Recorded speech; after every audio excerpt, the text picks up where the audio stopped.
ಚಿಕ್ಕ ವಯಸ್ಸಲ್ಲಿ ನಾನೊಂದು ಸ್ಮೋಕಿಂಗ್ ಕಲ್ತಿದ್ದೆ. ಸೊ 7th ಇರಬೇಕಾದ್ರೆ ನಾನು ಸ್ಮೋಕ್ ಮಾಡೋನಾಗಿದ್ದೆ. ಸೊ 9th ಬರುವಾಗ ಡ್ರಿಂಕ್ ಸ್ಟಾರ್ಟ್ ಮಾಡಿದ್ದೆ. ಸೊ 10th ಆಗೆಲ್ಲ ಬರುವಾಗ ಸೊ ಗಾಂಜಾ ಗಿಂಜೆಲ್ಲ ನಮ್ಮ ಸ್ನೇಹಿತರಿಂದ ಜೊತೆ ಅಂತ ಸಹವಾಸದೊಂದಿಗೆ ಹೋಗಿ ಸೊ ಅದನ್ನು ಕೂಡ ನಾನು ಕಲ್ತ್ಕೊಂಡಿದ್ದೆ. ಸೊ ಈ ನಿರೀಕ್ಷೆ ಇತ್ತು, ನನ್ನ ಸ್ನೇಹಿತರು ಬರ್ತಾರೆ, ನನ್ನ ನೋಡ್ಲಿಕ್ಕೆ ಬರ್ತಾರೆ ಅಂತ ನಿರೀಕ್ಷೆ ಇತ್ತು. ಬಟ್ ಆದರೆ ಸ್ನೇಹಿತರು ಯಾರು ಬರ್ತಾರೆ, ಸ್ನೇಹಿತರೆಲ್ಲ ಹೀಗೆ ಇರ್ತಾರೆ.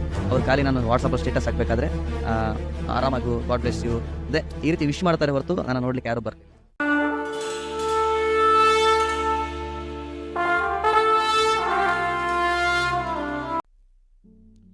ಪ್ರಿಯ ವೀಕ್ಷಕರೇ, ಕ್ರಿಸ್ತನ ಸಾಕ್ಷಿಗಳು ಕಾರ್ಯಕ್ರಮಕ್ಕೆ ನಿಮ್ಮನ್ನು ಸ್ವಾಗತಿಸುವವರಾಗಿದ್ದೇವೆ. ನಮ್ಮ ಮಧ್ಯದಲ್ಲಿ ವಿಶೇಷವಾಗಿ ಈ ದಿನ ಯೌವನಸ್ಥರಾದ ಪವನ್ ಬ್ರದರ್ ಅವರು ನಮ್ಮ ಜೊತೆಯಲ್ಲಿದ್ದಾರೆ. ಅವರೊಟ್ಟಿಗೆ ನಮ್ಮ ಕ್ರಿಸ್ತನ ಸಾಕ್ಷಿ ಕಾರ್ಯಕ್ರಮಕ್ಕೆ ಅವರ ಜೀವಿತದಲ್ಲಿ ನಡೆದಂಥ ಸಾಕ್ಷಿಗಳನ್ನು ಅವರೊಟ್ಟಿಗೆ ನಾವು ಮಾತನಾಡಿ ಕೇಳಿಸಿಕೊಳ್ಳೋಣ. ಪ್ರಿಯರೇ, praise Lord brother. Praise Lord brother. Brother, ನಿಮ್ಮ ಯೇಸು ಕ್ರಿಸ್ತನ ಅರಿಯೋದಕ್ಕಿಂತ ಮುಂಚೆ ನೀವು ಹೇಗಿದ್ರಿ? ನಿಮ್ಮ ಜೀವಿತವನ್ನು ತಿಳಿಸಿ. ನಾವು ಯೇಸು ಕ್ರಿಸ್ತನ ಅರಿಯುವುದಂತ ಹೇಳಿದರೆ ನಾವು 15 ವರ್ಷ ಆಯಿತು ನಾವು ಯೇಸುವನ್ನು ಕುರಿತು ಅರಿತುವಂಥದ್ದು. ಅಂದರೆ ನಾವು 15 ವರ್ಷಗಳ ಹಿಂದೆ ನಾನೊಂದು 8th ಸ್ಟ್ಯಾಂಡರ್ಡಲ್ಲಿದ್ದೆ. ನನ್ನ ತಮ್ಮ 7th ಇದ್ದ. ಓಕೆ, ನಮ್ಮ ತಾಯಿ ಇದ್ದರು. ನಮ್ಮ ತಾಯಿ ನಮ್ಮ ತಮ್ಮ ಮಂಗಳೂರಲ್ಲಿ ವಾಸವಾಗಿದ್ದೀವಿ. ಅಂದರೆ ನಮ್ಮದು ಮೂಲತಃ ಶಿವಮೊಗ್ಗದವರು. ಓಕೆ, ಸೊ ನಮ್ಮ ತಾಯಿಯವರು ಡೈವರ್ಸ್ ಆಗಿ ಸಪ್ರೇಟ್ ಆದರು ಚಿಕ್ಕ ವಯಸ್ಸಲ್ಲೇ ನಮ್ಮ ತಂದೆಯೊಂದಿಗೆ. ಸೊ ನಾವೇನು ಮಾಡಿ ತದನಂತರ ನಮ್ಮ ತಾಯಿ ಉದ್ಯೋಗವನ್ನು ಅರಸಿ ಮಂಗಳೂರು ಕಡೆ ಬಂದ್ವಿ.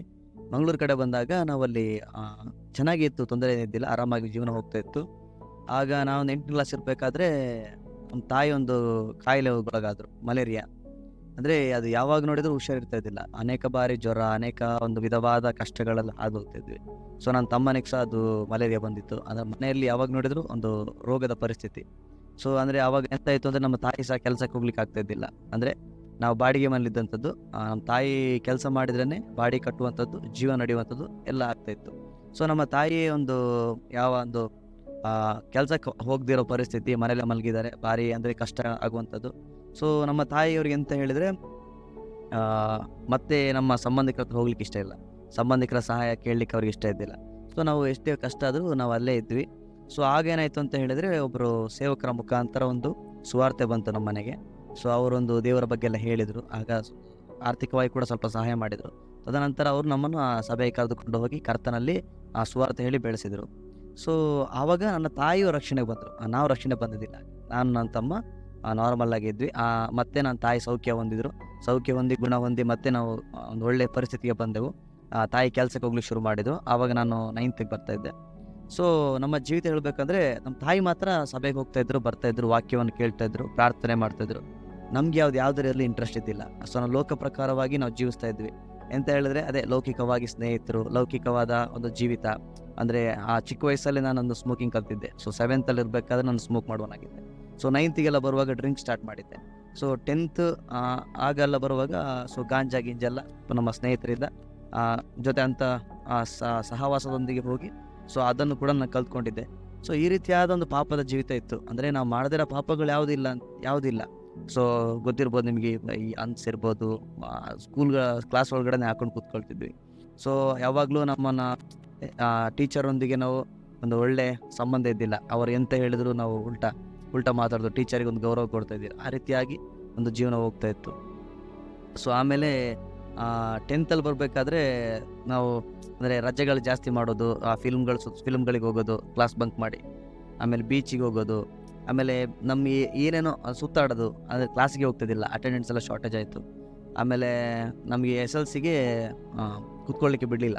ಸೊ 10th ಅಂದರೆ ಅವರು ಅಟೆಂಡೆನ್ಸ್ ಎಲ್ಲ ಶಾರ್ಟೇಜ್ ಆಗಿ, ಮತ್ತು ಆಮೇಲೆ ನಾವು ತುಂಬ ಉಪದ್ರ ಮಾಡ್ತಾಯಿದ್ವಿ. ಅಂದರೆ ತುಂಬ ಟೀಚರ್ಸಿಗೆಲ್ಲ ಅವಮಾನ ಮಾಡೋದು, ವಿಧೇಯರಾಗದೇ ಇರೋದು, ಅವರಿಗೆಲ್ಲ ತುಂಬ ಕಿರುಕುಳ ಕೊಡೋದೆಲ್ಲ ಮಾಡ್ತಾಯಿದ್ವಿ. ಸೊ ಅದೇ ಕಾರಣಕ್ಕೆ ಅವ್ರೇನು ಮಾಡಿದ್ರು ಅಂದರೆ ನಮ್ಮನ್ನು ಡಿಬಾರ್ ಮಾಡಿಬಿಡ್ತಾರೆ. 10ನೇ ಕ್ಲಾಸಲ್ಲಿ ನಾವು ಡಿಬಾರ್ ಆಗಿದ್ದೀವಿ. ಸೊ ಆದಮೇಲೆ ಆಯಿತು ಇನ್ನು ಸ್ಕೂಲೆಲ್ಲ ಲೈಫ್ ಮುಗೀತು ಅಂದ್ಕೊಂಡೆ. ಸೊ ಆಮೇಲೆ ಆಯಿತು ಕೆಲಸಕ್ಕೆ ಹುಡುಕ್ಲಿಕ್ಕೆ ಶುರು ಮಾಡಿದೆ. ಆಗ ಕೆಲಸ ಎಲ್ಲ ಮಾಡ್ಕೊಂಡಿದ್ದೆ. ಸೊ ಆಮೇಲೆ ನಮ್ಮ ಪಾಸ್ಟರ್ ಇದ್ದರು. ಓಕೆ, ಪಾಸ್ಟರ್ CC ಕ್ಯಾಮ್ರಾದ ಕೆಲಸ ಮಾಡ್ತಾಯಿದ್ರು. ಅವ್ರ ಜೊತೆ ನಮ್ಮ ತಾಯಿಗೆ ಕೆಲಸಕ್ಕೆ ಕಳಿಸ್ಕೊಟ್ರು. ಆಮೇಲೆ ಫ್ರೆಂಡ್ಸು ಸಹವಾಸ ಕಮ್ಮಿ ಆಗಿರಲಿಲ್ಲ. ಫ್ರೆಂಡ್ ಜೊತೆ ಅವಾಗ ಪಾಸ್ಟ್ ಜೊತೆಗೆ ಅಂದರೆ ಕೆಲಸಕ್ಕೆ ಹೋಗ್ತಿರೋದ್ರಿಂದ ಸಭೆಗೆ ಹೋಗ್ತಾಯಿದ್ದೆ. ಅವ್ರ ಜೊತೆ ಕೆಲಸಕ್ಕೆ ಹೋಗ್ತಿದ್ದೀನಲ್ಲ. ಸೊ ಹಂಗೆ ಸಭೆಗೆ ಹೋಗೋದು ವಾರ ಹಾಗೆಲ್ಲ ಮಾಡ್ಕೊಂಡಿದ್ದೆ. ಬಟ್ ಅದೇ ಆ ಪಾಪಗಳ ಜೀವಿತ ಹಂಗೆ ಇತ್ತು, ಸ್ನೇಹಿತರ ಸಹವಾಸ ಕೂಡ ಹಂಗೆ ಇತ್ತು. ಸೊ ಒಂದು ದಿನ ಏನಾಯ್ತು ಅಂತ ಹೇಳಿದ್ರೆ ನಮ್ಮ ತಾಯಿ ಯಾವಾಗಲೂ ಪ್ರಾರ್ಥನೆ ಮಾಡ್ತಿದ್ರು, ಅಂದರೆ ತಪ್ಪಾದ ಸ್ನೇಹ ಕಳೆದು ಹೋಗ್ಬೇಕಂತೇಳಿ. ಸೊ ನನಗೆ ಯಾವಾಗಲೂ ಕೋಪ ಬರೋದು ಅವಾಗ, ಹಾಗೆಲ್ಲ ಮಾಡಬೇಡ ಪ್ರಾರ್ಥನೆ ಎಂಬುದ ನಾನು ಹೇಳ್ತಿದ್ದೆ. ಸೊ ಒಂದಿನ ಏನಾಯ್ತು ಅಂತ ಹೇಳಿದ್ರೆ ಅದೇ ಒಂದು ವರ್ಷದ ನಂತರ ನನಗೆ ಮಲೇರಿಯಾ ಬಂತು. ಮಲೇರಿಯಾ ಬರುವಾಗ ನಾನು ಹಾಸ್ಪಿಟ್ಲಿಗೆ ಅಡ್ಮಿಟ್ ಆಗಿದ್ದೀನಿ. ನನ್ನ ನಿರೀಕ್ಷೆ ಇತ್ತು, ನನ್ನ ಸ್ನೇಹಿತರು ಬರ್ತಾರೆ, ನನ್ನ ನೋಡ್ಲಿಕ್ಕೆ ಬರ್ತಾರೆ ಅಂತ ನಿರೀಕ್ಷೆ ಎಲ್ಲ ಇತ್ತು. ಬಟ್ ಆದರೆ ಸ್ನೇಹಿತರು ಯಾರೂ ಬರಲಿಲ್ಲ. ಆ ಸಮಯದಲ್ಲಿ ಇದ್ದದ್ದು ನನ್ನ ಕುಟುಂಬ ಮತ್ತು ನಮ್ಮ ಸಭೆ, ನಮ್ಮ ಸೇವಕರು. ಅವರು ನಮ್ಮ ಜೊತೆಗೆ ನಿಂತ್ಕೊಂಡು ನಮ್ಮನ್ನು ಆರೈಕೆ ಎಲ್ಲ ಮಾಡಿದರು. ಸೊ ಅವಾಗ ನನಗೊಂದು ಮನದಟ್ಟಾಯಿತು, ಓ ಈ ಸ್ನೇಹಿತರೆಲ್ಲ ಹೀಗೆ ಇರ್ತಾರೆ. ಅವ್ರ ಖಾಲಿ ನಾನು ವಾಟ್ಸಪ್ಪಲ್ಲಿ ಸ್ಟೇಟಸ್ ಹಾಕಬೇಕಾದ್ರೆ ಆರಾಮಾಗು, ಗಾಡ್ ಬ್ಲೆಸ್ ಯು, ಅದೇ ಈ ರೀತಿ ವಿಶ್ ಮಾಡ್ತಾರೆ ಹೊರತು ನಾನು ನೋಡ್ಲಿಕ್ಕೆ ಯಾರು ಬರಲಿಲ್ಲ. ಸೊ ಅವತ್ತು ನಾನು ನಿರ್ಧಾರ ಮಾಡಿದೆ, ಈ ಸ್ನೇಹ ಎಲ್ಲ ಸುಳ್ಳು ಎಂಬುದಾಗಿ. ಸೊ ಅದ ನಂತರ ನಾನು ಆ ಸ್ನೇಹ ಕಟ್ ಮಾಡಿಕೊಂಡೆ. ಆಮೇಲೆ ಯಾವ ರೀತಿಯಾಗಿತ್ತು ಅಂದರೆ ನಮ್ಮ ಸ್ನೇಹ ಒಳ್ಳೆ ಚೆನ್ನಾಗಿ ದುಡಿತಿದ್ದೆ ನಾನು. ಸೊ ಬಸ್ಸಲ್ಲೆಲ್ಲ ಕೆಲಸ ಮಾಡ್ತಿದ್ದೆ. ಅವಾಗ ಏನಾಯ್ತು ಅಂತ ಹೇಳಿದ್ರೆ ಒಳ್ಳೆ ಸಂಬಳ ಎಲ್ಲ ಬರ್ತಾಯಿತ್ತು, ಒಳ್ಳೆ ದುಡ್ಡಿತ್ತು. ಸೊ ನಾವೆಲ್ಲ ಹೋದರೆ ಒಂದು ಸತಿ ಬಾರಲ್ಲಿ ಹೋದರೆ 3-4 ಸಾವಿರ ಬಿಲ್ ಆಗೋದು. ವಾರದ 2 ಸತಿ ಹೋಗ್ತಾ ಇದ್ವಿ. ಸೊ ಅದೆಲ್ಲ ನಾನು ಪೇ ಮಾಡ್ತಿದ್ದೆ. ಸೊ ದುಡ್ಡು ಚೆನ್ನಾಗಿತ್ತಲ್ಲ, ಅವಾಗೆಲ್ಲ ಸ್ನೇಹಿತರು ನಮ್ಮ ಜೊತೆ ಇರ್ತಿದ್ರು. ಯಾವಾಗ ಕಷ್ಟ ಅಂತ ಬಂತು, ಯಾವಾಗ ನಾನು ರೋಗದಲ್ಲಿ ಬಿದ್ದೆ, ಯಾವಾಗ ನಾನು ಒಂದು ಹಾಸ್ಪಿಟಲ್ ಹೋಗೋ ಪರಿಸ್ಥಿತಿ, ಅವಾಗ ಯಾರು ಇದ್ದಿಲ್ಲ ಜೊತೆಯಲ್ಲಿ. ಅವಾಗ ನನ್ನ ಕುಟುಂಬ ಇತ್ತು. ಸೊ ಅವಾಗ ಒಂದು ಸ್ವಲ್ಪ ಕುಟುಂಬದ ಸ್ವಲ್ಪ ಬೆಲೆ ಗೊತ್ತಾಯ್ತು ನನಗೆ. ಸೊ ಇದನ್ನೆಲ್ಲ ದೇವರು ನಂಬಿದ ನಂತರ ಮಾಡಿದ್ದ ಅಥವಾ ದೇವರು ನಂಬದಕ್ಕಿಂತ ಮೊದಲು ಮಾಡಿದ್ದ? ಮೊದಲೇ ಮಾಡ್ಕೊಂಡು ಬರ್ತಿದ್ದೆ. ಅಂದರೆ ನಮ್ಮ ತಾಯಿ ಸಭೆಗೆ ಹೋಗ್ತಾ ಇದ್ದಾರೆ, ನಾವು ಕೂಡ ಅವಾಗೋಗಿ ಸಭೆಗೆ ಹೋಗ್ತಾ ಇದ್ದೀವಿ. ಬಟ್ ಆದರೆ ನಂಬಿಕೆ ಅಲ್ಲ, ಪೂರ್ಣ ನಂಬಿಕೆ, ಸಂಪೂರ್ಣವಾದ ನಂಬಿಕೆ ಅಲ್ಲ, ನಂಬಿಕೆನಿಲ್ಲ. ಅಂದರೆ ನಾನು ಹೋಗ್ತಿರೋ ತಾಯಿಗೋಸ್ಕರ ಮಾತ್ರ. ನನ್ನ ತಾಯಿ ಬೇಜಾರಾಗ್ತಾರೆ ಅಥವಾ ನಮ್ಮ ತಾಯಿ ಒಂದು ಬಲವಂತಕ್ಕೋಸ್ಕರ, ಅದಕ್ಕೋಸ್ಕರ ಹೋಗ್ತಿದ್ದೆ. ಮತ್ತು ಸೇವಕರು ಅವಾಗ ಸಂಡೇ ಬಂದು ಕರಿತಾಯಿದ್ರು. ಸೊ ಅದೊಂದು ಅವ್ರಿಗೊಂದು ರೆಸ್ಪೆಕ್ಟ್ ಅಂತ ಹೇಳ್ಕೊಂಡು ಹೋಗ್ತಾ ಇದ್ದೆ ಅಷ್ಟೇ. ಬಟ್ ಆದರೆ ಮನಸಾಂತರ ಅನ್ನೋದೇನಿದ್ದಿಲ್ಲ. ಸಭೆಗೆ ಹೋಗ್ತಾನೆ ಕುಡಿತಿದ್ದೆ, ಸಭೆಗೆ ಹೋಗ್ತಾನೆ ಸಿಗರೇಟ್ ಸೇರ್ತಾಯಿದ್ದೆ, ಸಭೆಗೆ ಹೋಗ್ತಾನೆ ಎಲ್ಲೊಂದು ಮಾಡ್ತಾಯಿದ್ದೆ. ಸೊ ಪಾಪದ ಜೀವಿತ ಹೀಗೆ ಹೋಗ್ತಾ ಇತ್ತು. ಸೊ ಆದರೆ ಹೀಗೆ ಹೋಗುವಾಗ ನನ್ನ ಒಳಗಡೆ ಒಂದು ಬಂತು, ನಾನೊಂದು ಇಲ್ಲೊಂದು ಮ್ಯೂಸಿಕ್ ಕಲಿಯುವ ಅಂತ ಬಂತು. ಸೊ ಮ್ಯೂಸಿಕ್ ಕಲಿಬೇಕು ಅಂತ ಅಂದ್ಕೊಂಡೆ. ಸೊ ಒಂದು ಮ್ಯೂಸಿಕ್ ಕ್ಯಾಂಪಿಗೆ ಹೋದೆ. ಆ ಕ್ಯಾಂಪಲ್ಲಿ ಮ್ಯೂಸಿಕ್ ಸ್ವಲ್ಪ ಕಲ್ತ್ಕೊಂಡೆ. ಬಟ್ ಆದರೆ ಪರಿಪೂರ್ಣವಾಗಿ ಕಲೀಲಿಲ್ಲ. ಅಂದರೆ ಸುಮ್ಮನೆ ಒಂದು ಹೋಗ್ಬೇಕಂತ ಹೋದೆ, ಕಲ್ತ್ಕೊಂಡು ಬಂದೆ. ಬಟ್ ಆಮೇಲೆ ಅದು ಒಂದು ವರ್ಷ ನಂತರ ಅದು ಡ್ರಾಪ್ ಆಗೋಯ್ತು. ಆಮೇಲೆ ಏನೋ ಪ್ರಾಕ್ಟೀಸ್ ಏನೋ ಮಾಡ್ತಾ ಇದ್ದಿಲ್ಲ, ಎಲ್ಲ ಬಿಟ್ಕೊಂಡೆ. ಸೊ ಹೀಗೆ ಹೋಗ್ತಾಯಿತ್ತು ಜೀವನ. ಅಂದರೆ ಆಮೇಲೆ ನೋಡಬೇಕಾದ್ರೆ ಬಹಳ ಕಷ್ಟಗಳು. ಅಂದರೆ ನಾವು ಎಷ್ಟು ದುಡಿದ್ರೂ ಕೂಡ ಕೈಗತ್ತಲ್ಲ, ಎಷ್ಟು ಏನು ಮಾಡಿದ್ರು ಕೂಡ ಸಕ್ಸಸ್ ಅನ್ನೋದಿಲ್ಲ. ದುಡ್ಡು ಬರ್ತದೆ, ನಿಲ್ಲೋದಿಲ್ಲ. ಸೊ ಈ ರೀತಿಯಾಗಿ ಹೋಗ್ತಾ ಇತ್ತು. ಬಟ್ ಆದರೆ ಒಂದು ದಿನ ಈ ಕಳೆದ ಒಂದು 4-4.5 ವರ್ಷಗಳಿಂದ ಅನ್ಕೋತೀನಿ, ಒಂದು ದಿನ ಒಬ್ಬರು ಸೇವಕರು ಹೊರಗಡೆಯಿಂದ ಬಂದಿದ್ದರು. ಸೊ ಅವರೊಂದು ಮೆಸೇಜ್ ಕೊಡಬೇಕಾದ್ರೆ ಸಭೆಯಲ್ಲಿ ಒಂದು ಮಾತು ಹೇಳ್ತಾರೆ. ಒಂದು ಏನಂತ ಹೇಳಿದ್ರೆ, ಅಪೊಸ್ತಲ ಕೃತ್ಯಗಳಲ್ಲಿ ನಾವು ನೋಡ್ತೀವಿ, ಆ ಒಂದು ಪೌಲನಿಗೆ ಒಂದು ಎನ್ಕೌಂಟರ್ ಆಗುತ್ತೆ, ಒಂದು ದರ್ಶನದ ಬಗ್ಗೆ. ಸೊ ಅವನು ಹೇಳ್ತಾನೆ, ಯೇಸು ಕ್ರಿಸ್ತರು ಹೇಳ್ತಾರೆ, ಪೌಲನೇ ಪೌಲನೇ ನೀನು ಹಿಂಸೆ ಪಡಿಸುವ ಕ್ರಿಸ್ತನು ನಾನೆಂಬುದಾಗಿ. ಸೊ ಆ ವಾಕ್ಯ ಹೇಳಬೇಕಾದ್ರೆ ನನಗೊಂಥರ ಏನೋ ಒಂಥರ ಒಳಗಡೆಯಿಂದ ಒಂದು ಸ್ಪರ್ಶ ಆದಾಗೆ ಆಯಿತು. ಆ ವಾಕ್ಯ ನಾನು ಟಚ್ ಮಾಡಿತು. ಆ ವಾಕ್ಯದ ನಂತರ ಆ ಪಾಸ್ಟ್ರು ಯಾವ ವಾಕ್ಯ ಹೇಳಿದರೆ ಗೊತ್ತಿಲ್ಲ, ಆಮೇಲೆ ಆವತ್ತಿನ ಪ್ರಸಂಗ ಏನಾಗಿದೆ ನನಗೆ ಗೊತ್ತಿಲ್ಲ. ಬಟ್ ಆ ವಾಕ್ಯ ಮಾತ್ರ ಬಹಳ ಸ್ಪಷ್ಟವಾಗಿ ನನ್ನ ಕಿವಿಯಲ್ಲಿ ಒಂದು ಏನು ಹೇಳ್ತಾರೆ, ರಿಬೌಂಡ್ ಹೊಡಿತಾ ಇತ್ತು. ಅದು ಪದೇ ಮೆಲ್ಕಾಗ್ತಾ ಇತ್ತು. ಸೊ ಒಂದು 2-3 ದಿನಗಳ ಕಾಲ ನಾನು ಅದ್ರ ಬಗ್ಗೆನೇ ಯೋಚನೆ ಮಾಡ್ತೀನಿ. ಅಂದರೆ ಅದು ಏನಂತ ಗೊತ್ತಾಗ್ತಿಲ್ಲ ನನಗೆ. 3 ದಿನ ನಿದ್ರೆ ಮಾಡ್ಲಿಕ್ಕೆ ಆಗ್ತಾಯಿಲ್ಲ. 2 ದಿನ 3 ದಿನ ನಂಗೆ ನಿದ್ದೆನೇ ಮಾಡಲಿಲ್ಲ. ಬಟ್ ಆದರೆ ನನಗೆ ಗೊತ್ತಿಲ್ಲದಂಗೆ ಒಂದಿನ ನಾನೇ ದೇವ್ರ ಹತ್ರ ಅಳ್ತಾ ಇದ್ದೀನಿ, ಕಣ್ಣೀರು ಬರ್ತಾ ಇದೆ. ಬಟ್ ಅವತ್ತೊಂದು ಕನ್ಫೆಷನ್ ಮಾಡಿದೆ ನಾನು, ಇಲ್ಲ ದೇವ್ರೆ, ನಾನು ನಿನಗೋಸ್ಕರ ಬದುಕಬೇಕು, ನಿನಗೋಸ್ಕರ ನಿಲ್ಲಬೇಕು, ನನ್ನ ಪಾಪಗಳನ್ನೆಲ್ಲ ಬಿಡಬೇಕು ಎಂಬುದಾಗಿ. ಅವತ್ತು ನಾನು ದೇವ್ರ ಹತ್ರ ಒಂದು ಒಡಂಬಡಿಕೆ ಮಾಡಿಕೊಂಡೆ. ಸೊ ನಾನು ಹೇಳಿದೆ ದೇವ್ರ ಹತ್ರ, ನೋಡಿ ದೇವ್ರ, ನನ್ನ ಹತ್ರ ಈ ಥರ ಎಲ್ಲ ಪಾಪಗಳಿದ್ದಾವೆ. ಸೊ ಈ ರೀತಿಯಾಗಿ ನಾನು ಇದ್ದೀನಿ, ಈ ರೀತಿಯಾದ ಸಂಗತಿಗಳು ನಾನು ಹಾದು ಹೋಗ್ತಾ ಇದ್ದೀನಿ, ಇದರೆಲ್ಲಿದ್ದರಿಂದ ನನಗೆ ಬಿಡುಗಡೆ ಬೇಕು. ಸೊ ನಾನು ಪ್ರಾರ್ಥನೆ ಮಾಡ್ತಿದ್ದೆ, ಆದರೆ ಕೂಡ ಬಿಡುಗಡೆ ಇದ್ದಿಲ್ಲ ಪರಿಪೂರ್ಣವಾಗಿ. ನಾನು ಪ್ರಾರ್ಥನೆ ಮಾಡ್ತಿದ್ದೆ, ಮತ್ತೆ ಪುನಃ ಬಿದ್ದೋಗ್ತಿದ್ದೆ.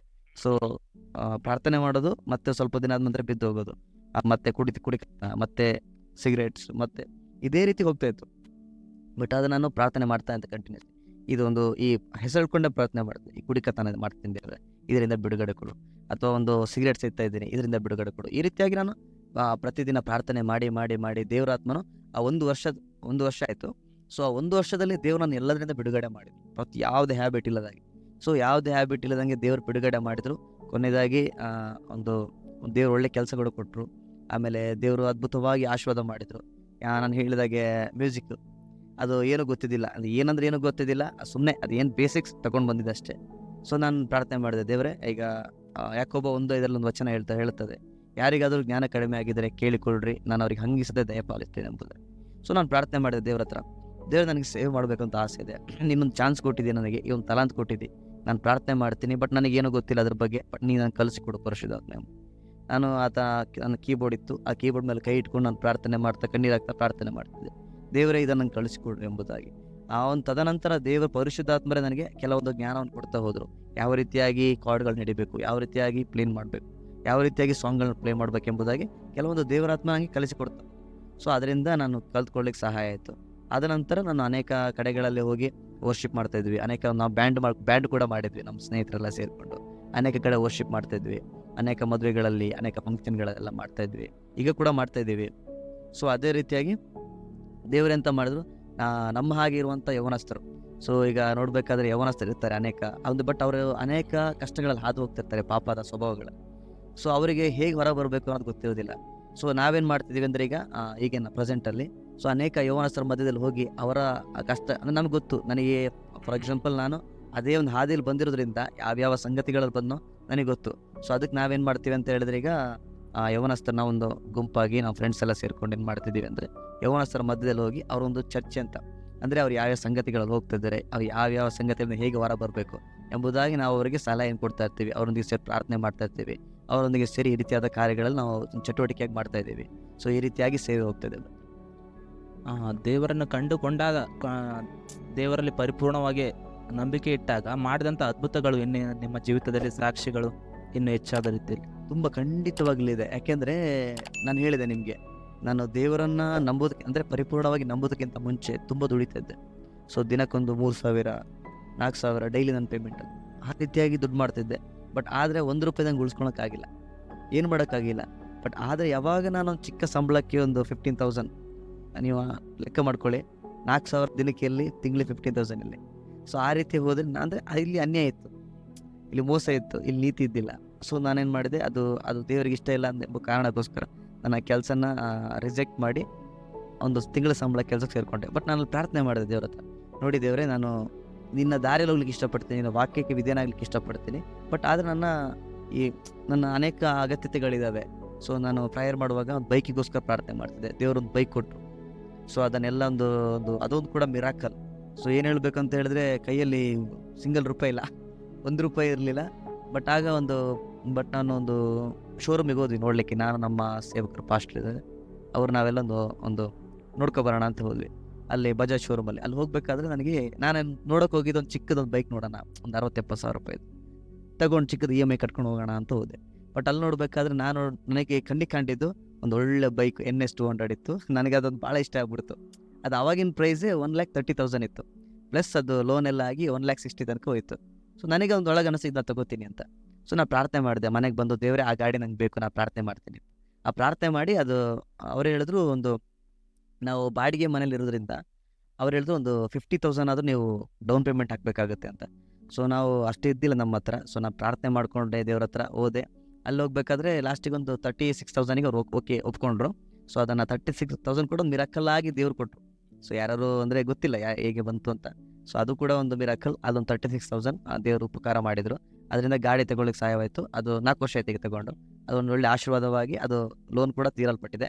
ಅದೇ ರೀತಿಯಾಗಿ ನಾನು ಪ್ರಾರ್ಥನೆ ಮಾಡ್ತಿದ್ದೆ ಅಂತ ಹೇಳಿದ್ರೆ, ಈಗ ಒಂದು ದೇವರಲ್ಲಿ ಚೆನ್ನಾಗಿ ಪ್ರಾರ್ಥನೆ ಮಾಡ್ಕೊಂಡು ಬರಬೇಕಾದ್ರೆ ನನಗೊಂದು ಒಂದೇ ಒಂದು ಆಸೆ, ನಾನು ದೇವರದ ಸಮಯ ಜಾಸ್ತಿ ಕಳಬೇಕೆಂಬುದಾಗಿ. ನಾನು ಯಾಕೆಂದರೆ ಕೆಲಸಕ್ಕೆಲ್ಲ ಹೋಗ್ಬೇಕಾದ್ರೆ ಸಮಯ ಸಾಕಾಗ್ತಾ ಇರಲಿಲ್ಲ. ಪ್ರಾರ್ಥನೆಗಾಗಲಿ ಅಂದರೆ ಸೇವೆಗೆ ಹೋಗ್ಬೇಕಂದ್ರೂ ಭಾಳ ಕಷ್ಟ ಆಗ್ತಿತ್ತು, ರಜೆ ಸಿಗ್ತಾ ಇದ್ದಿಲ್ಲ. ಇನ್ನೊಂದು ಹೇಳ್ಬೇಕಂದ್ರೆ, ಈಗ ನಾವೆಲ್ಲ ಸೇವೆಗೆ ಹೋಗಬೇಕು, ರಜೆ ಸಿಗ್ತಾ ಇದ್ದಿಲ್ಲ. ಭಾಳ ಲಿಮಿಟೆಡ್ ಆಗಿತ್ತು ಅವೆಲ್ಲ ಆ ಜೀವಿತ. ಸೊ ನಾನು ಪ್ರಾರ್ಥನೆ ಮಾಡ್ತಿದ್ದೆ, ದೇವರೇ ನನಗೊಂದು ಒಳ್ಳೆ ಕೆಲಸ ಕೊಡು, ಅಂದರೆ ಸೇವೆಗೆ ಹೆಲ್ಪ್ ಆಗುವಂಥದ್ದು, ಅಂದರೆ ಪ್ರಾರ್ಥನೆಗೆ ಆ ಸಮಯ ಸಿಗುವಂಥದ್ದು. ಸೊ ನಾವು ಸೃಷ್ಟಿಸಲ್ಪಟ್ಟದೆ ಪ್ರಾರ್ಥನೆ ಮಾಡಲಿಕ್ಕೆ, ಆರಾಧನೆ ಮಾಡಲಿಕ್ಕೆ. ದೇವ್ರು ನಂಗೆ ಇದಕ್ಕೆ ಮುಖ್ಯವಾಗಿರುವಂಥ ಒಂದು ಒಳ್ಳೆ ಅದ್ರ ಕೆಲಸ ಕೊಡು ಅಂತ ಪ್ರಾರ್ಥನೆ ಮಾಡ್ತಿದ್ದೆ. ಸೊ ದೇವರೊಂದು ವಾಗ್ದಾನ ಮಾಡಿದರು, ಒಬ್ಬರು ಮುಖಾಂತರ ವಾಗ್ದಾನ ಮಾಡಿದರು, ನಿಮಗೆ ದೇವರು ಒಂದು ಆಶೀರ್ವಾದ ಕೊಡ್ತಾರೆ, ದೇವರ ಅದ್ಭುತ ಮಾಡ್ತಾರೆ ಎಂಬುದಾಗಿ ಒಂದು ಉತ್ಸಾಹ ಪಡಿಸಿದ್ರು ನನ್ನನ್ನು. ಸೊ ನಾನೇನು ಮಾಡಿದೆ, ಓಕೆ ಪ್ರಾರ್ಥನೆ ಮಾಡ್ತಿದ್ದೆ, ಎಲ್ಲ ಮಾಡ್ತಿದ್ದೆ. ಬಟ್ ಆದರೆ ಇನ್ನೊಂದು ಸಾಕ್ಷಿ ಹೇಳಲಿಕ್ಕೆ ಇಷ್ಟಪಡ್ತೀನಿ, ಅಂದರೆ ಇನ್ನೊಂದು ಅದ್ಭುತವಾದ ಸಾಕ್ಷಿ ಹೇಳಲಿಕ್ಕೆ ಇಷ್ಟಪಡ್ತೀನಿ, ದೇವ್ರು ಮಾಡೋ ಉಪಕಾರಗಳು ಹೇಳಿ. ಸೊ ಏನಂತ ಹೇಳಿದ್ರೆ, ಕಳೆದ 2 ವರ್ಷಗಳಿಂದ ನಾನು ಹೇಳ್ದಂಗೆ ನಾನು ಮ್ಯೂಸಿಕ್ ಎಲ್ಲ ಸ್ವಲ್ಪ ಮುಂದೆ ಹೋಗ್ತಾ ಇದ್ದೀನಿ, ಬ್ಯಾಂಡ್ ಎಲ್ಲ ಮಾಡಿದ್ದೀನಿ. ಸೊ ಅನೇಕ ಕಡೆಗಳು ವರ್ಷಿಪ್ ಮಾಡ್ತಾ ಇದ್ದೀನಿ. ಸೊ ಒಂದು ದಿನ ನನ್ನ ಸ್ನೇಹಿತರು, ಸೊ ನನ್ನ ಜೊತೆ ಕಲಿತಂಥ ವ್ಯಕ್ತಿಗಳು ಅಥವಾ ನನ್ನ ಜೊತೆಗಿರುವಂಥ ಸ್ವಲ್ಪ ಎಲ್ಲ ಫ್ಯಾಮಿಲಿ ಎಲ್ಲ ರಿಚ್ ಇದೆ. ಸೊ ಅವರು ತೊಂದರೆ ಇಲ್ಲ, ಅವರೊಂದು ಕುಟುಂಬ ಎಲ್ಲ ಚೆನ್ನಾಗಿದೆ. ಸೊ ಅವರೆಲ್ಲ ಏನು ಮಾಡ್ತಿದ್ದಾರೆ ಅಂದರೆ, ಒಂದು ಚಿಕ್ಕದಾಗಿ ಸೆಟಪ್ ಮಾಡ್ಕೊಳ್ತಾ ಇದ್ದಾರೆ ಸ್ಟುಡಿಯೋ. ಒಂದು ಸ್ಟುಡಿಯೋ ಕಲ್ತ್ಕೊಂಡೇನೋ ಮಾಡ್ತಾ ಇದ್ದಾರೆ. ಅಂದರೆ ಹೇಗೆ ಅಂತ ಹೇಳಿದ್ರೆ ಕರ್ತನ ಮೈಪಡಿಸ್ಲಿಕ್ಕೋಸ್ಕರನೇ, ದೇವ್ರಿಗೆ ಸ್ತೋತ್ರ ಮಾಡ್ತೀನಿ ಅದಕ್ಕೋಸ್ಕರನು. ಸೊ ಅವರೆಲ್ಲ ಚಿಕ್ಕದ ಸ್ಟುಡಿಯೋ ಮಾಡ್ತಾ ಇದ್ದಾರೆ. ಬಟ್ ಅವ್ರ ತಂದೆ ತಾಯಿಗಳೆಲ್ಲ ಹೆಲ್ಪ್ ಮಾಡ್ತಾ ಇದ್ದಾರೆ. ಅವ್ರು ಕಾಲೇಜಿಗೆ ಹೋಗುವಂಥ ವ್ಯಕ್ತಿಗಳು. ಸೊ ಚೆನ್ನಾಗಿ ಓದ್ತಾ ಇದ್ದಾರೆ. ಒಬ್ಬರು ಇಂಜಿನಿಯರ್ ಮಾಡ್ತಿದ್ದಾರೆ, ಇನ್ನೊಬ್ಬರು ಒಳ್ಳೊಳ್ಳೆ ಕೆಲಸ ಮಾಡ್ತಿದ್ದಾರೆ ಈಗ. ಸೊ ನಾನೇನು ಮಾಡಿದೆ, ನನಗೊಂದು ಒಳಗಡೆ ಒಂದು ವೇದನೆ ಉಂಟಾಯಿತು. ಏನೆಂಬುದಾಗಿ ಹೇಳಿದ್ರೆ, ಸೊ ಅವರಿಗಾದರೆ ಪೇರೆಂಟ್ಸ್ ಇದ್ದಾರೆ, ಅವರಿಗೆಲ್ಲ ಹೆಲ್ಪ್ ಮಾಡ್ತಾರೆ, ಅವ್ರಿಗೆ ತಂದು ಕೊಡ್ತಾರೆ. ಬಟ್ ನಮಗೆ ನೋಡಿದ್ರೆ ಸಿಂಗಲ್ ಪೇರೆಂಟ್ ನಮ್ಮ ತಾಯಿ. ಸೊ ನಮಗೆ ಒಬ್ಬರು ತಂದೆ ಇದ್ದಿದ್ರೆ ಚೆನ್ನಾಗಿರ್ತೈತಲ್ವ, ನಾವು ಅವ್ರ ರೀತಿಯಾಗಿ ಓದ್ಕೊಂಡಿರ್ಬೋದು, ನಮಗೂ ತಂದು ಕೊಡ್ತಾಯಿದ್ರು, ನಾವು ಕೇಳುವಾಗ ಎಲ್ಲೊಂದು ಒದಗಿಸ್ತಾ ಇದ್ರು. ಆ ರೀತಿಯಾಗಿ ಒಂದು ಬಹಳ ವೇದನೆ ಆಯಿತು. ಸೊ ನಾನು ಆದರೂ ಅಂದ್ಕೊಂಡೆ, ಇರಲಿ ಪರವಾಗಿಲ್ಲ ಬಿಡು, ನಮ್ಮ ಪಡ್ಕೊಂಡು ಬಂದೇ ಇಷ್ಟು ಎಂಬುದಾಗಿ ನಾನು ಯೋಚನೆ ಮಾಡಿದೆ. ಸೊ ನೋಡಿ, ನಮ್ಮ ಜೀವಿತ ಹೇಗೆ ಅಂತ ಹೇಳಿದ್ರೆ, ನಮ್ಗೆ ಏನಾದರೂ ಬೇಕು ನಾವೇ ದುಡಿಬೇಕು, ನಾವು ತಗೊಳ್ಬೇಕು. ನಮಗೇನಾದರೂ ಬೇಕು ನಾವೇ ಕಷ್ಟಪಡಬೇಕು, ನಾವು ಸಂಪಾದನೆ ಮಾಡ್ಕೊಳ್ಬೇಕು. ಈ ರೀತಿಯಾಗಿ ನಮ್ಮ ಜೀವಿತ ಹೋಗ್ತದೆ. ಓಕೆ, ಸೊ ಆ ರೀತಿಯಾಗಿ ನೋಡಬೇಕಾದ್ರೆ ಇದೆಲ್ಲ ನಮ್ಮ ಕೈಯಲ್ಲಿ ಆಗಲ್ಲ. ಸೊ ನೀವು ಈಗಲೂ ಕೂಡ ಏನಾದರೂ ಮ್ಯೂಸಿಕ್ ಮಾಡ್ಕೊಂಡು ಕಲಿಬೇಕು ಅಂದರೂ ಕೂಡ ಏನಿಲ್ಲ ಅಂದರೂ ಒಂದೆರಡು ಲಕ್ಷ ತನಕ ಖರ್ಚು ಮಾಡಲಿ ಸಿಗುತ್ತೆ ಕಲಿಯೋಕ್ಕೋಸ್ಕರ. ಓಕೆ, ಮತ್ತು ಇನ್ನೂ ಸ್ಟುಡಿಯೋ ಸೆಟಪ್, ಲ್ಯಾಪ್ಟಾಪ್ಗಳು ಬೇಕಾಗುತ್ತೆ. ಸೊ ಸ್ಪೀಕರ್ಸು ತುಂಬ ಖರ್ಚುಗಳಿರ್ತವೆ. ಸೊ ನಾನು ಯೋಚನೆ ಮಾಡಿದೆ, ಇದು ಏನಿಲ್ಲ ಅಂದ್ರೆ 5-6 ಲಕ್ಷ ಖರ್ಚು ಬರುತ್ತೆ. ಕಮ್ಮಿ ಅಂದರೆ 5-6 ಲಕ್ಷ. ಸೊ ಲಿಮಿಟೆಡ್ ಅಂತ. ಬಟ್ ಇದು ನಮಗೆ ಅಸಾಧ್ಯ. ಅದು ನಾನು ಅಂದ್ಕೊಂಡೆ ನನಗೆ ಅಸಾಧ್ಯ. ಯಾಕೆ ನಾನು ಹೋಗ್ತಾರೆ ಚಿಕ್ಕ ಸಂಬಳ 15,000 ರೂಪಾಯಿ. ಸೊ ನಾನು ಮನೆ ನಡೆಸಬೇಕು, ನನ್ನ ಖರ್ಚು ತಗೊಳ್ಬೇಕು, ಅಥವಾ ನನ್ನ ಅದೆಲ್ಲ ನನ್ನ ಜೀವನ ಹೋಗಬೇಕು. ಇದೆಲ್ಲ ಅಸಾಧ್ಯ ಎಂಬುದಾಗಿ ನೆನೆಸಿದೆ. ಬಟ್ ಆದರೂ ಕೂಡ ಒಂದು ಒಳಗಡೆ ಒಂದು ವೇದನೆ ಇತ್ತು. ಸೊ ನಮ್ಮ ಕೈಲಿ ಆಗ್ತಿಲ್ಲಲ್ಲ. ಸೊ ಒಂದು ದಿನ ಬಹಳ ಬೇಸರದಿಂದ ಹೊರಟೋದೆ. ಒಂದು ದಿನ ಒಬ್ಬರು ಸೇವಕರು ನಮ್ಮ ಸಭೆಗೆ ಬಂತು. ಸೊ ಅವರ ಮುಖಾಂತರ ದೇವರು ಪ್ರವಾದನೆ ಮಾಡಿದ್ರು. ಎಂತ ಹೇಳಿದ್ರೆ, ದೇವ್ರು ನಿಮಗೆ ಸ್ಟುಡಿಯೋ ಕೊಡ್ತಾನೆ ಎಂಬುದಾಗಿ. Praise the lord. ಅದು ಯಾಕೆ ನಾನು ಬಹಳ ದೇವರಿಗೆ ನಾನು ಕೃತಜ್ಞತೆ ಉಳ್ಳವನಾಗಿರ್ತೀನಿ. ಆ ಒಂದು ಮಾತು ನಾನು ಯೋಚನೆ ಮಾಡ್ತೀನಿ ಇವಾಗ.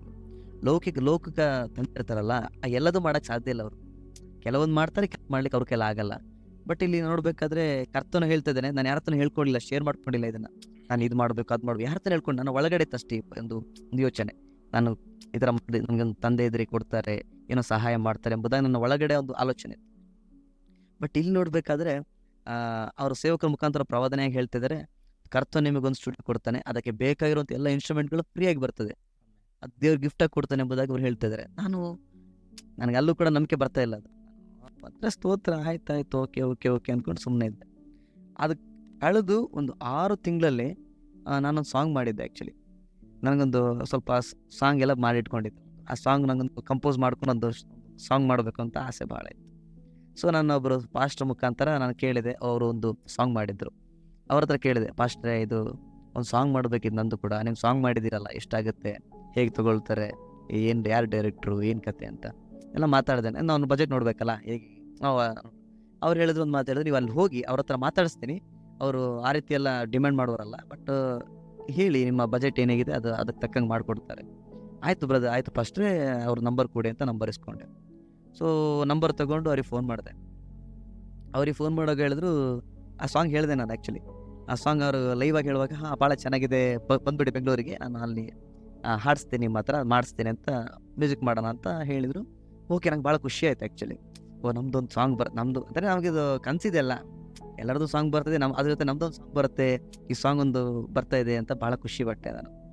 ಆ ಖುಷಿ ಪಟ್ಕೊಂಡು ಓಕೆ ಅಂತೇಳಿ ಬೆಂಗಳೂರಿಗೆ ಅದೇ ಒಂದು ಎಕ್ಸೈಟ್ಮೆಂಟಲ್ಲಿ ಹೋಗ್ತಾ ಇದ್ದೀನಿ. ಆ ರಾತ್ರಿ ಟ್ರೈನಲ್ಲಿ ಟ್ರಾವೆಲ್ ಮಾಡ್ತಿದ್ದೀನಿ ಮಂಗಳೂರಿಂದ ಬೆಂಗಳೂರು. ಒಂದು ಎಕ್ಸೈಟ್ಮೆಂಟಲ್ಲಿ ನಿದ್ರೆ ಬರ್ತಾ ಇಲ್ಲ. ನಾಳೆ ಹೀಗೆ ಆ ಥರ ಒಂದು ಯೋಚನೆಯಲ್ಲಿ ಹೋಗ್ತಾ ಇದ್ದೀನಿ. ಅಲ್ಲಿ ಹೋದೆ, ಅಲ್ಲಿ ಡೈರೆಕ್ಟರ್ ಅವರು ಕೂಡ ಬಿಲಿವರ್ ಆಗಿದ್ದಾರೆ. ಸೊ ಅವ್ರು ಮೀಟ್ ಮಾಡಿದೆ. ಅವ್ರು ಮೀಟ್ ಮಾಡಬೇಕಾದ್ರೆ ಎಲ್ಲ ಹೇಳ್ಕೊಂಡೆ, ನೋಡಿ ಅಣ್ಣ ಈ ಥರ ಎಲ್ಲ ಹೀಗಿದೆ, ಈ ಥರ ಎಲ್ಲ ಮಾಡ್ತಿದ್ದೀನಿ, ಈ ಥರ ನನ್ನ ಪರಿಸ್ಥಿತಿ ಹೀಗಿದೆ, ನನಗೆ ಇಷ್ಟು ಬಜೆಟ್ ಅಂತೆಲ್ಲ. ಅವ್ರು ಹೇಳಿದ್ರು, ಸಾಂಗ್ ಬಗ್ಗೆ ಮಾತಾಡಲಿಲ್ಲ. ಸ್ವಲ್ಪ ನನ್ನ ಬಗ್ಗೆ ಕೇಳಿದರು, ನನ್ನ ಕುಟುಂಬದ ಬಗ್ಗೆ ಕೇಳಿದರು, ನನ್ನ ಏನು ಸೇವೆ ಮಾಡ್ತೀರಾ, ಇದೇ ಚರ್ಚೆ ಆಯಿತು. ಹೋಗಿದ್ದು ಕೆಲಸನೇ ಆಗಿಲ್ಲ. ಸೊ ನಾವು ಬೆಳಗ್ಗೆ 9 ಗಂಟೆಗೆ ಹೋಗಿದ್ದೆ, 10 ಗಂಟೆ ಆಯಿತು, 11 ಆಯಿತು, 12 ಆಯಿತು, 1 ಆಯಿತು. ನಾವು ಬರೀ ನಮ್ಮ ಕಾನ್ವರ್ಸೇಷನ್ ಇದೇ ಹೋಗ್ತಿದೆ, ಬಟ್ ಮ್ಯೂಸಿಕ್ ಬಗ್ಗೆ ಹೋಗ್ತಾನೆ ಇಲ್ಲ ಅದು. ಸೊ ಹೋಗ್ಬೇಕಾದ್ರೆ ಅಲ್ಲಿ ಕೆಳಗಡೆ ಅವ್ರ ಮನೆ, ಮೇಲ್ಗಡೆ ಸ್ಟುಡಿಯೋ ಮಾಡಿದ್ದಾರೆ. ಸೊ ಅವ್ರು ಬಂದರು, ಊಟಕ್ಕೆ ಆಫರ್ ಮಾಡಿದರು, ಊಟ ಮಾಡ್ಕೊಂಬರೋಣ ಬಾಪ ಅಂತ. ಈಗ ಊಟ ಮಾಡ್ಕೊಬಂದು ಹಾಡ್ಬೇಕು. ನಾವೀಗ ಹಾಡ್ಬೇಕಾದ್ರೆ ಹೇಳ್ತಾರೆ, ಇದು ಮತ್ತೊಂದು ಯಾವುದೋ ಒಂದು ಮತ್ತೊಂದು ಬೇರೆ ಟಾಪಿಕ್ ತೊಗೊಂಡ್ಬಿಟ್ರು ಅವರು. ನನಗೇನು ಹಾಡಬೇಕು ಹೋಗಬೇಕು, ನನಗೆ ಟೈಮ್ ಇಲ್ಲ, ನನಗೆ ಈವ್ನಿಂಗು ಟ್ರೈನ್ ಇದೆ. ಸೊ ನಾನೇನು ಮಾಡಿದೆ, ಹೇಳೋಕ್ಕೂ ಆಗ್ತಿಲ್ಲ, ಬಿಡೋಕ್ಕೂ ಆಗ್ತಿಲ್ಲ ಅವ್ರ ಹತ್ರ. ಆ ಪರಿಸ್ಥಿತಿ ಬಂದ್ಬಿಡ್ತು. ನಾನು ಹಾಡಬೇಕು ಹೋಗಬೇಕು ಆ ರೀತಿ ಯೋಚನೆ ಮಾಡ್ತಾಯಿದ್ದೀನಿ. ಅವರೊಂದು ಮಾತು ಹೇಳ್ಬಿಟ್ರು, ನೀನೊಂದು ಕೆಲಸ ಮಾಡು, ಈ ಥರ ಸ್ಟುಡಿಯೋ ಮಾಡಿಬಿಡು ಅಂತ ಹೇಳ್ಬಿಟ್ರು. ಒಂದೇ ಮಾತು, ಇಟ್ಸ್ ಎ ಪ್ರಾಫಿಟಿಕ್ ವರ್ಡ್. ಅಂದರೆ ನನಗೆ ಅದು ಪ್ರವಾದನೆ ಒಂದು ಮಾತಾಗಿ ಕೇಳಲ್ಪಡುತ್ತೆ. ಯಾಕೆಂದರೆ ಆಗ ನಂಗೆ ನೆನಪಾಯ್ತಲ್ಲಿ, ಅವರು ದೇವ್ರು ನಂಗೋಸ್ಕರ ಒಂದು ಮಾತು ನೆನಪಾಯ್ತು. ಇವ್ರು ಅದನ್ನೇ ಹೇಳ್ತಾರೆ, ನೀನು ಸ್ಟುಡಿಯೋ ಮಾಡು ಅಷ್ಟೇ ಹೇಳಿದ್ದು, ಅಷ್ಟೇ ನೀನು ಹೋಗು ಅಂತ ಹೇಳ್ಬಿಟ್ಟು. ಅವ್ರು ಸಾಂಗ್ ಕೇಳಿದ್ರು, ಬಟ್ ಅದು ಆಸಕ್ತಿ ಇದು ಮಾಡ್ತೀನಿ ಅಂತ ಹೇಳಿಲ್ಲ, ಮಾಡಲ್ಲ ಏನೂ ಹೇಳಿಲ್ಲ, ನೀನು ಸ್ಟುಡಿಯೋ ಮಾಡು ಎಂಬುದಾಗಿ ಹೇಳಿದರು. ಸರಿ, ನಾನು ಅದು ಭಾಳ ಬೇಜಾರಾಯ್ತು ನನಗೆ. ಸರಿ, ಹೋಗಿದ್ದು ಕೆಲಸನೇ ಆಗಿಲ್ಲಲ್ಲ, ವೇಸ್ಟ್ ಆಯಿತು, ದಿನ ವೇಸ್ಟ್ ಆಯಿತು, ಸುಮ್ಮನೆ ಎಲ್ಲ ಖರ್ಚುಗಳು ವೇಸ್ಟ್ ಆಯಿತು ಅಂತ ಅಂದ್ಕೊಂಡು ಟ್ರೈನಲ್ಲಿ ವಾಪಸ್ ಬರ್ತಾಯಿದ್ದೀನಿ. ಬಟ್ ವಾಪಸ್ ಬರ್ತಾ ಇರಬೇಕಾದ್ರೆ ಅವರು ನಾನು ಆಡಿದಂಥ ಕಾನ್ವರ್ಸೇಷನ್ ಇದು ಸ್ವಲ್ಪ ಹೊತ್ತಿಗೆ ಸ್ವಲ್ಪ ಮತ್ತೆ ಇದು ಹೋಗ್ಬಿಡ್ತಿದ್ರು. ಅವ್ರು ಮಾತನಾಡಿದ ಕಾನ್ವರ್ಸೇಷನ್ಗಳು, ನಮ್ಮ ಒಂದು ಮಾತನಾಡಿದಂಥ ಎಲ್ಲ ಕಾರ್ಯಗಳು ನಾನು ನೆನಪಿ ಬರ್ತಿದ್ದೆ. ಸೊ ಅದಕ್ಕಿಂತ ಇದು ಬಹಳ ಮುಖ್ಯ ಅಂತ ಎನಿಸ್ತು ನನಗೆ. ಅವರ ಸಾಕ್ಷಿನೂ ಕೇಳಿದೆ ನಾನು, ಅವ್ರ ಜೀವಿತದಲ್ಲಿ ದೇವರು ಹೇಗೆ ಒಂದು ಅದ್ಭುತ ಮಾಡಿದ್ದಾರೆ ಎಂಬುದಾಗಿ ಅವರೆಲ್ಲ ಕೆಲವು ಸಾಕ್ಷಿ ಹೇಳಿದರು. ಸೊ ಅದನ್ನ ಬಲ ಹೊಂದ್ಕೊಂಡೆ, ನಾನು ಪ್ರಾರ್ಥನೆ ಮಾಡಲಿಕ್ಕೆ ಶುರು ಮಾಡಿದೆ, ಇಲ್ಲ ನಾನು ದೇವರು ನಂಗೆ ಒದಗಿಸ್ಕೊಡ್ತಾರೆ ಎಂಬುದಾಗಿ. ದೇವರು ಅದ್ಭುತವಾಗಿ ಇವತ್ತು ನನ್ನ ಹತ್ರ ಒಂದು ಸ್ಟುಡಿಯೋ ಮಾಡಿದ್ದೀವಿ ಮನೆಯಲ್ಲಿ. Praise the Lord. ಅದಕ್ಕೋಸ್ಕರ ನಾನು ದೇವರಿಗೆ ಕೃತಜ್ಞತೆಯುಳ್ಳವನಾಗಿರ್ತೀನಿ. ದೇವರು ಅದ್ಭುತವಾಗಿ ಯಾವ ರೀತಿಯಾಗಿ ದೇವರು ವಾಗ್ದಾನ ಮಾಡಿದ್ರು ಎಲ್ಲ ಫ್ರೀಯಾಗಿ ಕೊಡ್ತೀನಿ ಎಂಬುದಾಗಿ, ಪ್ರತಿಯೊಂದು ಕೂಡ ಅದ್ಭುತವಾಗಿ ಎಲ್ಲ ದೇವರು ಅದ್ಭುತ ಮಾಡಿದ್ದಾರೆ. ಸೊ ನೋಡಬೇಕಾದ್ರೆ ಅದು ಕ್ರ್ಯಾಶ್ ಕೋರ್ಸಿಗೆ ನಾನು ಹೇಳ್ದಂಗೆ ಲಕ್ಷಗಟ್ಟಲೆ ಫೀಸ್ಗಳಿದ್ದಾವೆ. ಬಟ್ ಆ ಒಬ್ಬರು ಡೈರೆಕ್ಟ್ರು ಅಂದರೆ ನಮ್ಮ ಅಣ್ಣ ಅಂತ ಹೇಳ್ತೀನಿ, ಅವ್ರಿಗೆ ಇಷ್ಟಪಡ್ತೀನಿ. ಸೊ ಅವ್ರ ಹತ್ರ ಹೋಗ್ಬೇಕಾದ್ರೆ ಅವರು ₹1 ಕೂಡ ಫೀಸ್ ತೊಗೊಳ್ಳಿಲ್ಲ. ಅವರೇ ಪಾಪ ಅವರೆಲ್ಲ ಎಲ್ಲ ಹೇಳ್ಕೊಟ್ರು, ಬೇಸಿಕ್ ಎಲ್ಲ ಹೇಳ್ಕೊಟ್ರು. ಮನೆಗೆ ಬಂದು ಸ್ವಲ್ಪ ಕೆಲಸ ಸ್ಟಾರ್ಟ್ ಮಾಡಿದೆ. ಈಗಾಗಲೇ 3 ಸಾಂಗ್ ರಿಲೀಸ್ ಆಗಿದೆ, ಇನ್ನು 2 ಸಾಂಗ್ ಮಾಡ್ತಾಯಿದ್ದೀನಿ. ಸೊ ಈ ರೀತಿಯಾಗಿ ದೇವರು ಇಷ್ಟೆಲ್ಲ ಅದ್ಭುತ ಮಾಡಿದ್ದಾರೆ. ಸೊ ನಾನು ದೇವ್ರ ಹತ್ರ ಒಂದೇ ಮಾತು ಕೇಳಿದೆ, ದೇವ್ರ ನನಗೆ ಪ್ರಾರ್ಥನೆಗೆ ಸಮಯ ಸಾಕಾಗ್ತಿಲ್ಲ. ಸೊ ನನಗೆ ನಿನ್ನದು ಆ ಸೇವೆಯಲ್ಲಿ ಹೋಗಬೇಕು, ಅಂದರೆ ಅನೇಕ ಕಡೆಗಳಲ್ಲಿ ಹೋಗಬೇಕು, ಯೌವನಸ್ಥರ ಮಧ್ಯಗಳಲ್ಲಿ ನಾವು ಸೇವೆ ಮಾಡಬೇಕು ದೇವರೇ. ಈ ರೀತಿಯಾಗಿ ಕೆಲವು ಅನೇಕ ಈಗ ನೋಡಬೇಕಾದ್ರೆ ಯೌವನಸ್ಥರು ನಿಮ್ಗೆ ಗೊತ್ತಿರ್ತದೆ ಎಷ್ಟು ಪಾಪಗಳಲ್ಲಿ, ಅಂದರೆ ಅವ್ರದ್ದು ಸೈತಾನ ಉಪಯೋಗಿಸ್ಕೊಳ್ತಾ ಇರ್ತಾನೆ. ಅಂದರೆ ಅವರು ಆ ಏಜನ್ನು, ಆ ಒಂದು ಸಮಯ, ಅದು ಸೈತಾನ ನಮ್ಮನ್ನು ಉಪಯೋಗಿಸ್ಕೊಂಡಂಗೆ ಪ್ರತಿಯೊಬ್ಬರನ್ನು ಕೂಡ ಇದು ಮಾಡ್ತಾ ಇರ್ತಾನೆ. ಸೊ ಅವರ ಮಧ್ಯದಲ್ಲಿ ಹೋಗಿ ನಮ್ಮ ಸಾಕ್ಷಿಗಳನ್ನ ಹೇಳ್ಕೊಂಡು ನಮ್ಮ ಜೀವಿತಗಳ ದೇವ್ರು ಮಾಡಿರೋ ಕಾರ್ಯಗಳನ್ನ ಅವ್ರ ಹೇಳಿ ಬಲಪಡಿಸ್ಬೇಕು, ಆ ರೀತಿ ಸೇವೆ ಮಾಡ್ಬೇಕಂತ ನಂಗೆ ಬಹಳ ಇಷ್ಟ. ಸೊ ಅದಕ್ಕೋಸ್ಕರ ನಾನು ಪ್ರಾರ್ಥನೆ ಮಾಡ್ತಾ ಇದ್ದೆ. ಅದಕ್ಕೋಸ್ಕರನೇ ದೇವರು ಒಂದು ಅದ್ಭುತವಾಗಿ ನನಗೊಂದು ಒಳ್ಳೆ ಪ್ರೊಫೆಷನ್, ದೇವರೊಂದು ಮ್ಯೂಸಿಕ್ ಮಾಡುವಂಥ ದೇವ್ರು ಕೃಪೆ ಕೊಟ್ಟರು, ಆ ಒಂದು ಸ್ಟುಡಿಯೋ ಸಹ ಕೊಟ್ಟಿದ್ದಾರೆ. ಅದೇ ರೀತಿಯಾಗಿ ನಾವು ಅನೇಕ ಕಡೆಗಳಲ್ಲಿ ಹೋಗ್ತಾ ಇದ್ದೀವಿ, ಸೇವೆ ಮಾಡ್ತಾ ಇದ್ದೀವಿ, ಅನೇಕರ ಮಧ್ಯದಲ್ಲಿ ದೇವರು ಉಪಯೋಗಿಸ್ತಾ ಇದ್ದಾರೆ. ಅದೇ ಅಲ್ಲದೆ ಈಗ ಕೆಲವು ಕಡೆ ಈಗ music school summer camps, so ಮೊದಲೊಂದು ಕಡೆ ಹೋಗ್ತಾ ಇದ್ದೆ. ಸೊ ಈಗ ನಾನೇ ಅಂದರೆ ಕೆಲವು ಯಾರಾದರೂ ಆಸಕ್ತಿ ಉಳ್ಳವರಾಗಿ ಪಾಸ್ಟ್ಗಳು ಒಂದು ಕೋಆರ್ಡಿನೇಟ್ ಮಾಡಿಕೊಂಡು ಅವರು ಏನಾದರೂ ನಮ್ಮಲ್ಲಿ ಮಾಡಬೇಕು ಅಂತೆಲ್ಲ ಇದ್ದರೆ ನಾವು ಖಂಡಿತವಾಗಿ ಅವ್ರು ಹೋಗಿ, ಅಂದರೆ ಸೇವೆ ರೀತಿಯಾಗಿ ಅವರ ಮಧ್ಯದಲ್ಲಿ ಹೋಗಿ ಅಲ್ಲಿರುವಂಥ ಆ ಪ್ರಾಂತ್ಯದಲ್ಲಿರುವಂಥ ಮಕ್ಕಳಿಗೆ ನಾವೊಂದು ಟೀಚ್ ಮಾಡ್ತೀವಿ 15 ಡೇಸು 20 ಡೇಸು. ಸೊ ಸಮ್ಮರಲ್ಲಿ ಅಥವಾ ಒಂದು ರಜೆ ಹಾಗೆ ನಾವು ಈ ರೀತಿಯಾಗಿ ಸೇವೆ ಮಾಡ್ತಾಯಿದ್ದೀವಿ. ಬ್ರದರ್, ಇನ್ನು ನಿಮ್ಮ ಜೀವಿತದಲ್ಲಿ ಮುಂದೆ ಇನ್ನು ನಿಮ್ಮ ದರ್ಶನ ಮತ್ತು ಇನ್ನು ನೀವು ಏನೇನು ಮಾಡ್ಬೇಕು ಅಂದ್ಕೊಂಡಿದ್ದೀರ ದೇವರ ಸೇವೆಗಾಗಿ? ಖಂಡಿತ ನನ್ನ ದರ್ಶನ ಏನಂತ ಹೇಳಿದ್ರೆ, ಈಗ ನೋಡಿ ಸಭೆಗಳಲ್ಲಿ ಮ್ಯೂಸಿಕ್ ಡೈರೆಕ್ಟರ್ಗಳಿರಬೇಕು, ಸಭೆಗಳಲ್ಲಿ ಸಾಂಗ್ ರೈಟರ್ಗಳಿರಬೇಕು, ಸಭೆಗಳಲ್ಲಿ ಅಂದರೆ ಸಭೆಗಳ ಕೊರತೆಗಳಲ್ಲಿ ಇರಬಾರ್ದು. ಅಂದರೆ ನೋಡಿ ಈಗ ನೋಡಬೇಕಾದ್ರೆ ಅನೇಕರು ಸಭೆಗಳಲ್ಲಿ ಹಾಡು ಬರೆಯೋರು ಇರ್ತಾರೆ, ಬಟ್ ಅವರಿಗೆ ಅನೇಕ ಕಷ್ಟಗಳು, ಹಾಡು ಸಾಂಗ್ ಮಾಡಲಿಕ್ಕಾಗಲ್ಲ. ಅನೇಕರು ಆಸಕ್ತಿ ಉಳ್ಳವರಾಗಿರ್ತಾರೆ ಸಭೆಗಳಲ್ಲಿ ನಾವು ಮ್ಯೂಸಿಕ್ ಮಾಡಬೇಕು, ಬಟ್ ಅವರಿಗೆ ಅವಕಾಶಗಳಿರಲ್ಲ, ಅಥವಾ ಹಣ ಯಾವುದೋ ಒಂದು ಕೊರತೆಯಲ್ಲಿ ಹಾದು ಹೋಗ್ತಾ ಇರ್ತಾರೆ. ಸೊ ನನ್ನ ಇಂಟೆನ್ಷನ್ ಏನಂದರೆ ಈ ರೀತಿಯಾಗಿರುವಂಥವರಿಗೆ ನಾವು ಹೆಲ್ಪ್ ಮಾಡ್ತೀವಿ, ಅಂದರೆ ಅವರಿಗೆ ಸ್ವಲ್ಪ ಕಲಿಸಿಕೊಡುವಂಥದ್ದಾಗಿರ್ಬೋದು. ಸೊ ಇದನ್ನು ಹೇಳ್ದಲ್ಲ, ನಾವು ಟೀಚಿಂಗ್ ಕೊಡ್ತೀವಿ 15 ಡೇಸ್ ಅಂತ. ಸೊ ನಾವಿಲ್ಲಿ ಅಂದರೆ ತುಂಬ ಇದು ಫೀಸ್ಗಳನ್ನ ಆ ಥರ ಅಲ್ಲ, ಜಸ್ಟ್ ಚಿಕ್ಕ ಫೀಸ್ಗಳನ್ನ ಇಟ್ಕೊಂಡು, ಬಟ್ ಅವರಿಗೆ ಒಂದು ಆಸಕ್ತಿ ಉಳ್ಳವರಿಗೆ ನಾವು ಪ್ರೋತ್ಸಾಹ ಮಾಡ್ತೀವಿ. ಸೊ ಅವರಿಗೆಲ್ಲ ರೀತಿಯಾಗಿ ಕಲಿಸಿಕೊಡುವಂಥದ್ದು ಸಭೆಗಳಲ್ಲಿ ಈ ರೀತಿಯಾಗಿ ಇರಬೇಕು. ಸಭೆಗಳಲ್ಲಿ ಯಾವ ರೀತಿ ಕೊರತೆ ಹೋಗಬಾರ್ದು. ಪ್ರತಿಯೊಂದು ಸಭೆಗಳಲ್ಲೂ ಸಾಂಗ್ ರೈಟರ್ಸ್ಗಳಿರಬೇಕು, ಪ್ರತಿಯೊಂದು ಸಭೆಯಲ್ಲೂ ಮ್ಯೂಸಿಕ್ ಡೈರೆಕ್ಟರ್ಗಳಿರಬೇಕು. ಅಂದರೆ ಹಂಗಿರಬೇಕು. ಆ ಊರುಗಳು ಬಿಟ್ಟು ಹೊರಗಡೆ ಹೋಗ್ಬಾರ್ದು ಅವರು. ಆ ಊರುಗಳಲ್ಲಿ ಅವ್ರ ಆಶೀರ್ವಾದವಾಗಿರ್ಬೇಕು, ಆ ಸಭೆ ಬಂದ್ಬಿಟ್ಟು ಆ ಊರಿಗೆ ಆಶೀರ್ವಾದ ಆಗಿರ್ಬೇಕು. ಇದೇ ನಮ್ಮ ಉದ್ದೇಶ, ಇದೇ ನಮ್ಮ ದರ್ಶನ, ಅಂದರೆ ಶಿಷ್ಯರು ಎಬ್ಬಿಸುವಂಥದ್ದು. ಸೊ ನಮಗೇನು ದೇವ್ರು ತಲಾಂತ ಕೊಟ್ಟಿದ್ದಾರೆ, ಈಗ ನಾನು ಫ್ರೀಯಾಗಿ ಹೊಂದ್ಕೊಂಡಿದ್ದೀನಿ. ಈಗ ನನಗೇನು ತಲಾಂತ ಬಂದಿದೆ, ನನಗೇನು ಕಾರ್ಯಗಳು ದೇವರು ಉಪಕಾರ ಮಾಡಿದರೆ ಅದನ್ನೆಲ್ಲ ಫ್ರೀಯಾಗಿ ಹೊಂದ್ಕೊಂಡಿದ್ದೀನಿ. ಖಂಡಿತವಾಗ್ಲೂ ಆಸಕ್ತಿ ಉಳ್ಳವರಾಗಿದ್ದರೆ ಆ ರೀತಿಯಾಗಿ ಯಾರಾದರೂ ದಾಹ ಉಳ್ಳವರಾಗಿದ್ದರೆ ಅವರನ್ನು ನಾವು ಖಂಡಿತವಾಗ್ಲೂ ಈ ರೀತಿಯಾಗಿ ಕಲಿಸುವಂಥದ್ದಾಗಿರ್ಬೋದು, ಅವ್ರಿಗೆ ಹೇಳ್ಕೊಡುವಂಥದ್ದಾಗಿರ್ಬೋದು, ಅವ್ರನ್ನ ಲೀಡ್ ಮಾಡುವಂಥದ್ದಾಗಿರ್ಬೋದು, ಖಂಡಿತವಾಗ್ಲೂ ನಾವು ಮಾಡ್ಲಿಕ್ಕೆ ಸಿದ್ಧವಾಗಿದ್ದೀವಿ. ಇದು ನಮ್ಮ ದರ್ಶನ. ಆಮೇಲೆ ದೇವರ ನಾಮಕ್ಕೆ ಸ್ತೋತ್ರವಾಗಲಿ. ನಿಮ್ಮ ಅದ್ಭುತವಾದ ಸಾಕ್ಷಿಯನ್ನು ನಮ್ಮ ಕ್ರಿಸ್ತನ ಸಾಕ್ಷಿಗಳು ಚಾನಲ್ ಹಂಚಿಕೊಟ್ಟಿದ್ದಕ್ಕಾಗಿ ವಂದನೆಗಳನ್ನು ಸಲ್ಲಿಸುವವರಾಗಿದ್ದೇವೆ. Thank you.